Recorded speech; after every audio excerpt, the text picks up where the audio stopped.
Imagine a killer who doesn't hide in the shadows, but craves the spotlight. A killer who calls the police to report his own crimes and sends coded letters to newspapers, mocking law enforcement and daring them to catch him.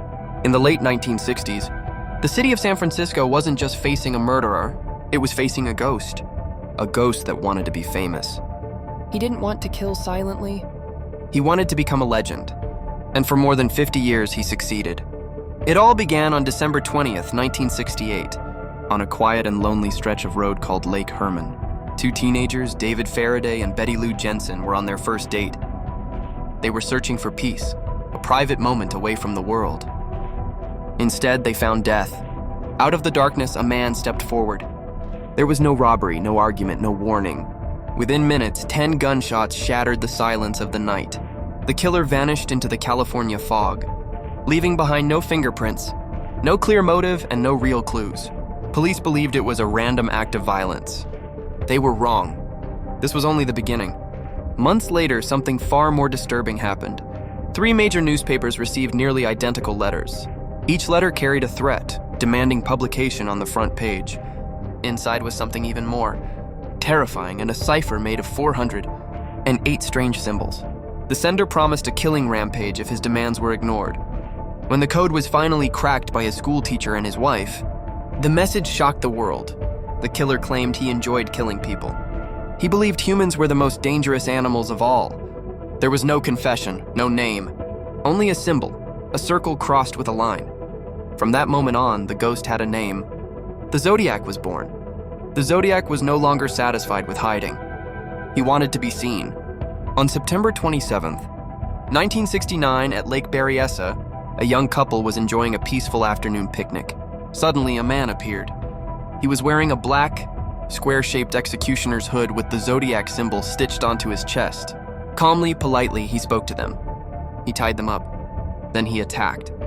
After leaving them for dead, he walked to their car and wrote the dates of his crimes on the door with a marker. This was no longer just murder, it was performance. The Zodiac had stepped into daylight. Just weeks later, he made his boldest move yet, and his biggest mistake. On October 11th, 1969, the Zodiac murdered a taxi driver named Paul Stein in the middle of a wealthy San Francisco neighborhood. Teenagers watching from a nearby window called the police. Officers arrived quickly. They even stopped a man matching the killer's description. But a tragic radio error changed everything. Police were told to search for the wrong suspect description. The man walked away free. Days later, the Zodiac mocked police in another letter, boasting that he had fooled them. From witness accounts, a police sketch was created. Thick-rimmed glasses, short hair, a face that would haunt America for decades. The investigation exploded. Thousands of tips poured in, but one name stood above the rest. Arthur Lee Allen. He owned a Zodiac brand watch. He spoke openly about killing people. His shoe size matched the killer's footprints. When police searched his home, they found disturbing evidence, including weapons and bomb-making materials. Many detectives were convinced this had to be the Zodiac. But science told a different story. The fingerprints didn't match. The DNA didn't match. The handwriting didn't match. The case collapsed back into darkness. For decades, the Zodiac vanished. The letters stopped. The murders stopped. But one final mystery remained, the infamous 340 cipher, a code so complex that even the FBI couldn't break it. Many believed it was meaningless. Then, in December 2020, after 51 years of silence, the code was finally solved. The message was chilling. The Zodiac claimed he feared nothing, not even death. He mocked those who tried to catch him.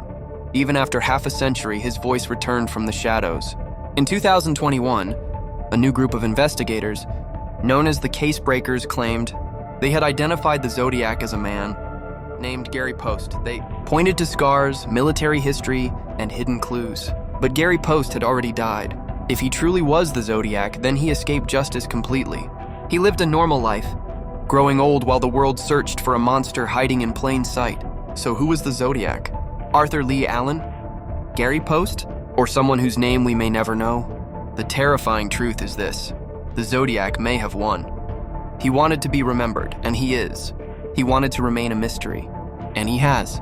Today he would be in his 80s or 90s. He could be the quiet old man in a grocery store, the neighbor who never speaks, He could be sitting somewhere right now, watching videos like this one, smiling because he got away with it. The ghost of San Francisco never truly left.